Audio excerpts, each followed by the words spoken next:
যে কোনো ঘটনাকে নিষ্পত্তি করব বিধিবিধানের মধ্য দিয়ে। কেউ মনে করার কারণ নাই যে মব করলেই সবকিছু সমাধান হয়ে যাবে। মাননীয় প্রধানমন্ত্রী আজকে দ্বিতীয় দিনের মতো একটা কর্মব্যস্ত দিন তিনি এখন অতিবাহিত করছেন। আমরা মন্ত্রিপরিষদের সকল সংশ্লিষ্ট মন্ত্রীবর্গ এবং সংশ্লিষ্ট উপদেষ্টাবৃন্দ সহ একটা গুরুত্বপূর্ণ সিদ্ধান্ত আমরা গ্রহণ করেছি। মাননীয় প্রধানমন্ত্রীর কাছ থেকে চূড়ান্তভাবে নির্দেশ পেয়েছি।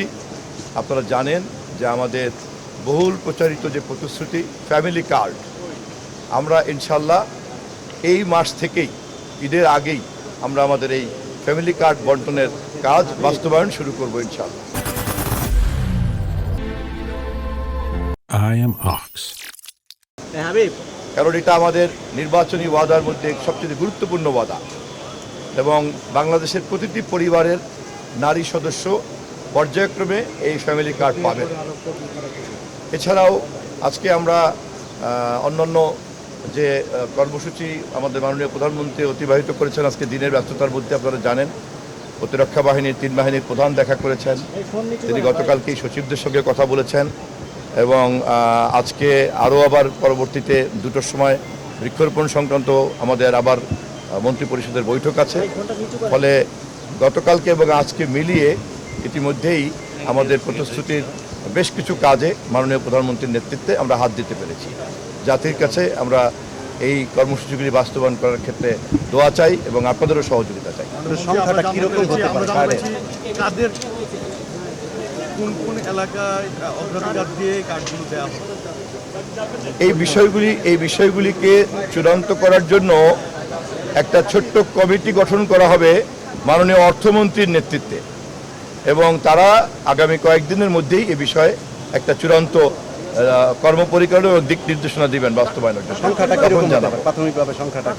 প্রাথমিকভাবেও আমরা টাকার পরিমাণটাও এই মুহূর্তে নির্ধারণ করা হয়নি, তবে আমরা যেহেতু পর্যায়ক্রমে দেশের প্রায় 5 কোটি ফ্যামিলিতে আমরা ফ্যামিলি কার্ড দিব, আমরা সেটাকে মাথায় রেখেই বাস্তবায়নযোগ্যভাবে শুরু করব। মূলত টাকার পরিমাণের চাইতেও সমস্ত নারীকে ফ্যামিলি কার্ডের নেটওয়ার্কের মধ্যে আনাটাই আমাদের একটা প্রধান লক্ষ্য। পর্যায়ক্রমে এটাকে আমরা আরও উন্নত করতে পারব। আমরা অগ্রাধিকারের দিক থেকে আমরা এই মুহূর্তে যারা হতদরিদ্র, যারা আপনার প্রতিবন্ধী, বিধবা, এই ধরনের পশ্চাৎপদ যারা, আমরা তাদেরকে গুরুত্ব দিয়ে এগোবো, বাট পর্যায়ক্রমে সবাই আসবেন। ধন্যবাদ সবাইকে। সবাই মিলে ধরবো।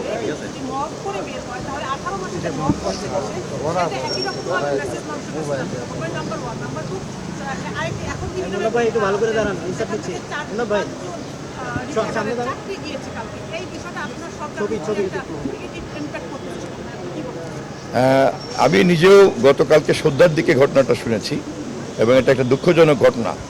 তবে বাংলাদেশ সংবাদ সংস্থা যেহেতু একটা সরকারি সংস্থা এবং এখানে নিয়োগ এবং নিয়োগ বহাল অথবা বাতিল এই সমস্ত কিছুরই কিন্তু একটা বিধিবদ্ধ নিয়ম আছে এবং অবশ্যই সরকার সব কিছু বিধিবদ্ধ নিয়মের মধ্যেই বিবেচনা করবে।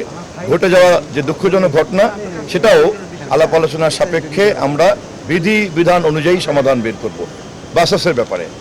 আর ব্যক্তিগত যে মিডিয়া হাউসে সমস্যা হচ্ছে সম্ভবত এখন টিভিতে, এটাও কেবল শুনেছি সংশ্লিষ্ট যারা সংক্ষুব্ধ যে কয়জন এবং এখন টিভির মালিক পক্ষ, আমি উভয়ের সঙ্গে কথা বলে বিষয়টা একটু ভালো করে বুঝে সমঝোতার মধ্যে সমাধান করা যায় কিনা উদ্যোগ।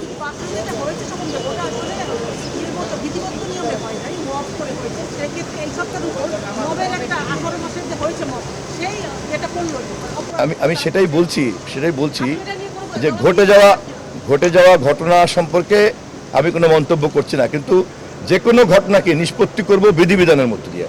কেউ মনে করার কারণ নাই যে মব করলেই সবকিছু সমাধান হয়ে যাবে। আমরা বারবারই বলছি আমরা একটা প্রতিহিংসা মুক্ত বাংলাদেশ গড়ার কাজে হাত দিয়েছি এবং অবশ্যই আমরা সাংবিধানিক পদ্ধতির মধ্যে কিন্তু দাঁড়িয়ে আছি এবং আপনারা দেখেছেন জাতীয় সংসদে যে শপথ অনুষ্ঠান সংক্রান্ত বিষয়েও আমরা কিন্তু কখনোই সংবিধান নির্দেশিত পথের বাইরে কিন্তু কখনোই আমরা যাইনি। অতএব দেশ থেকে শুরু করে ক্ষুদ্র প্রতিষ্ঠান যেখানেই যাই না কেন আমরা চেষ্টা করব সবসময় বিধিবিধানের মধ্যে যেতে, বিধিবিধানের বাইরে আমরা কোনো কিছুকেই বাস্তবায়ন করতে দেব না।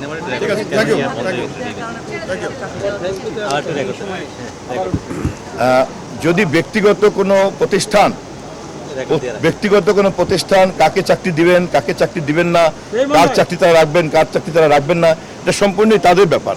তবে তথ্যমন্ত্রী হিসেবে আমি যে কোনো সাংবাদিক যখন সংক্ষুব্ধ হবে আমি চেষ্টা করব সেটিকে ব্যক্তিগত মালিকানাধীন প্রতিষ্ঠান হওয়া সত্ত্বেও সাংবাদিকের অধিকার সংরক্ষণ করে এগোনো হচ্ছে কিনা সেটা সুরক্ষা দেওয়ার দায়িত্ব আমার। ধন্যবাদ।